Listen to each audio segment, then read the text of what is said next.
I am a firm believer in an afterlife because of what I've seen and heard. Now, some people say that when someone dies, their soul goes to God, or they're reincarnated into another life form, okay? And others believe in a place called heaven or hell. But what if I told you we could unlock the secrets of what happens after death? Well, we can, through the voices of the dead. You see, there are certain people who have died and come back to life. And while they were gone, they actually had conversations with God or other entities. And when they returned to the land of the living, they shared their experiences with others. So let us take a look at 3 such cases where people came back from the dead and revealed what happens afterwards. Number 1, the Tibetan Book of the Dead. Now, this isn't just a random book. It's an ancient text that was written around the year 850 CE by Padmasambhava, an Indian Buddhist master.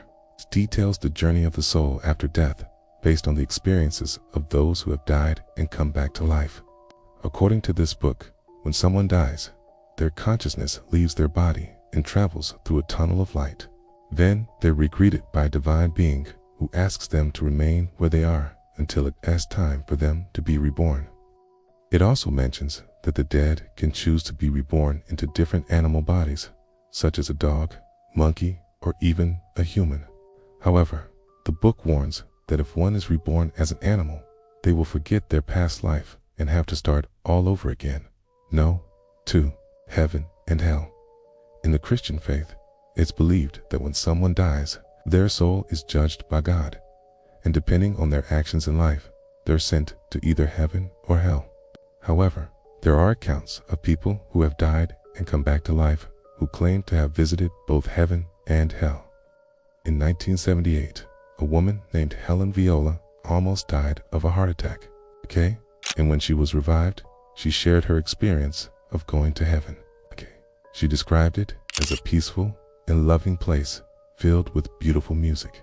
On the other hand, she also mentioned seeing hell, which was full of fire and brimstone and tormented souls. Okay. Another case was that of a man named Nicky Cruz, who was a member of a gang in New York City. He had a vision of hell when he was just 12 years old. And when he grew up, he became a preacher and shared his story with others. He described hell as a place of torment where people are punished for their sins. No. 3. Reincarnation. This is the belief that after someone dies, their soul is reborn into another body. This can be the body of a human, an animal, or any other living thing. In some religions like Hinduism and Buddhism, reincarnation is a central tenet, and it's believed that the soul can be reborn into different bodies until it reaches a state of enlightenment. One case of reincarnation was documented in the 1960s when a young boy in India was hypnotized. While under hypnosis, he recounted his past life in great detail, including events that could be independently verified. When he was later reincarnated, he was able to recall even more memories from his past life. So these are just a few examples of what the dead have revealed about what happens after death. While these accounts may not provide definitive proof of an afterlife, they do offer intriguing insights into the beliefs and experiences of those who have died and come back to life. What do you think?